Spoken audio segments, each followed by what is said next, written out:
Hello दोस्तों, मैं हूँ आरती मौर्य, स्पेशल एजुकेटर। कैसे हैं आप सभी लोग दोस्तों जैसे कि हम पेपर 10 पर बात कर रहे हैं। पेपर 10 पर कर रहे हैं हम काउंसलिंग। काउंसलिंग क्या है, उसका अर्थ और उसके परिभाषा के बारे में जानेंगे। दोस्तों स्टार्ट करने से पहले आप वीडियो को लाइक कर दें, चैनल को सब्सक्राइब कर दें, बेल आइकन को प्रेस कर दें ताकि हर आने वाली वीडियो आप तक पहुंच सके।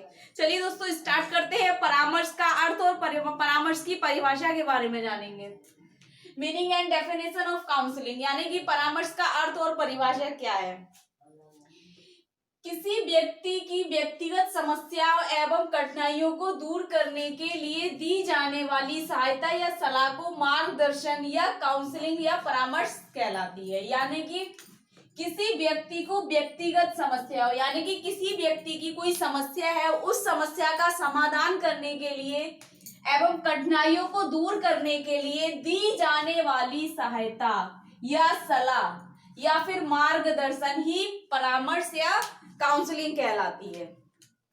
परामर्श देने वाले व्यक्ति को परामर्शदाता कहते हैं, यानी कि जो व्यक्ति सलाह या सहायता देता है या करता है उस व्यक्ति को काउंसलर यानी कि परामर्शदाता कहते हैं। निर्देशन के अंतर्गत परामर्श एक आयोजित विशिष्ट सेवा है, यानी कि निर्देशन जो मार्गदर्शन कराता है, किसी समस्या का समाधान कराता है, तो उस व्यक्ति को क्या कहते हैं, परामर्श। एक आयोजित विशिष्ट सेवा के रूप में सेवा की जाती है, जिसे परामर्श और विशिष्ट सेवा कहते हैं। यह एक सहयोगी प्रक्रिया है, यानी कि इस प्रक्रिया में क्या होता है दोस्तों, किसी व्यक्ति की कोई समस्या है, उस समस्या का समाधान अगर परामर्शदाता कर रहा है तो उस परामर्शदाता की जो चल रही प्रक्रिया, उस प्रक्रिया को एक सहयोगी प्रक्रिया कहा जाता है। इसमें परामर्शदाता साक्षात्कार एवं प्रेक्षण के माध्यम से सेवार्थी के निकट जाता है, यानी कि इसमें बता रहे परामर्शदाता यानी कि जो काउंसलर है, जो किसी व्यक्ति की सहायता या सलाह या समस्या समाधान कर रहा है, वह व्यक्ति सेवार्थी वह, यानी कि जो सेवा प्राप्त कर रहा है, यानी कि जो सलाह लेने आया है परामर्शदाता के पास, जो समस्याग्रस्त है, उस व्यक्ति के साक्षात्कार यानी कि इंटरव्यू के माध्यम से उस सेवार्थी के निकट जाता है, यानी कि उसकी समस्या को जानता है, उसकी पहचान करता है और उस समस्या के समाधान करने के लिए अलग अलग उपाय ढूंढता है और उसकी शक्ति व सीमाओं के बारे में उसे सही बोध कराता है। यानी कि जो व्यक्ति समस्याग्रस्त है, साक्षात्कार के माध्यम से उस व्यक्ति की समस्या के निकट पहुंचता है और कह रहे हैं उसकी शक्ति और सीमाओं, यानी कि वह व्यक्ति किस हद तक किसी कार्य को सुधार सकता है या उसकी समस्या कब तक समाधान की जा सकती है या उस समस्या का क्या हल है, तो उस व्यक्ति की शक्ति और सीमाओं के बारे में सही बोध कराता है। यानी कि बोध का मतलब है दोस्तों ज्ञान कराना। उस व्यक्ति को उसकी समस्या का पहचान कराता है कि ये समस्या क्यों है, क्या कारण है और इसका क्या उपाय है और क्या समाधान है और कब तक इसका हल निकल सकता है, उस चीज का उसको ज्ञान कराता है।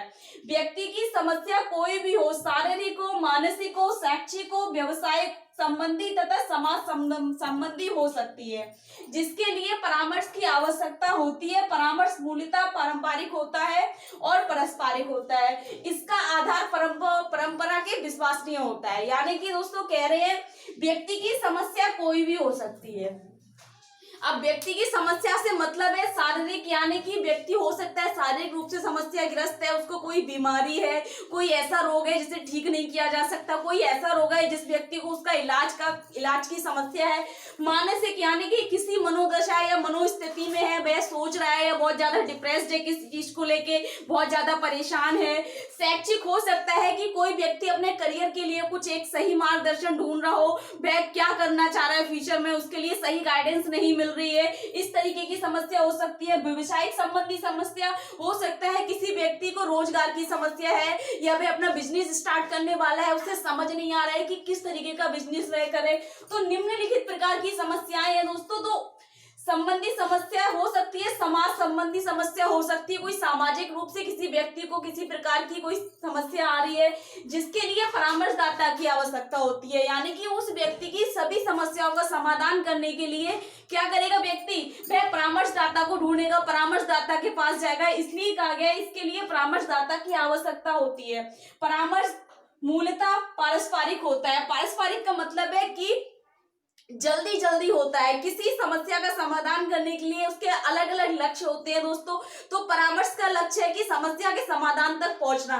तो अंतःक्रिया से होता है, पारस्परिक होता है। इसका आधार परंपरा विश्वास होता है, यानी कि जो परामर्श है, यानी कि काउंसलिंग है, जो परामर्शदाता जो काउंसलिंग कर रहा है, यानी कि किसी समस्या का समाधान कर रहा है, वह क्या कर रहा है, एक विश्वसनीय के रूप में कर रहा है। और इसका आधार क्या बोल रहा है कि विश्वास होता है, कि एक विश्वास के रूप में उस व्यक्ति के पास आया, परामर्शदाता के पास, जो समस्याग्रस्त व्यक्ति है, और परामर्शदाता भी क्या है, एक विश्वास के साथ उसकी समस्या का समाधान करता है दोस्तों।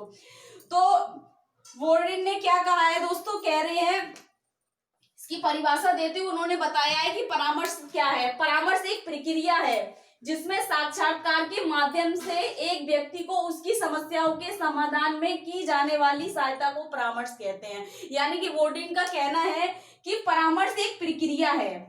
क्या प्रक्रिया है, एक सहयोग की प्रक्रिया है, एक सलाह की प्रक्रिया है, और एक मार्गदर्शन की प्रक्रिया है, जिसमें साक्षात्कार के माध्यम से, यानी कि साक्षात्कार यानी कि इंटरव्यू के माध्यम से सेवार्थी की समस्याओं को वह देखता है, पहचानता है, और उस समस्याओं के समाधान में की जाने वाली सहायता, यानी कि उसकी समस्याओं को पहचान कर उसके जो समाधान करने के उपाय है, या तत्व है, या लक्ष्य है दोस्तों, या तकनीकें वो की उपयोग करने जाने वाली सहायता को परामर्श कहते हैं। यानी कि काउंसलिंग क्या है दोस्तों, परामर्श काउंसलिंग वह है जो किसी व्यक्ति को सलाह या मार्गदर्शन रूप से दी जाने वाली सहायता ही काउंसलिंग या परामर्श कहलाती है दोस्तों। अगर आपको इसमें कुछ समझ नहीं आया, या कोई डाउट लग रहा है, कुछ पूछना है, तो कमेंट बॉक्स में जाके कमेंट करें। ज्यादा से ज्यादा वीडियो लाइक करें, चैनल को सब्सक्राइब करें, बेल आइकन को प्रेस करें। Thank you so much.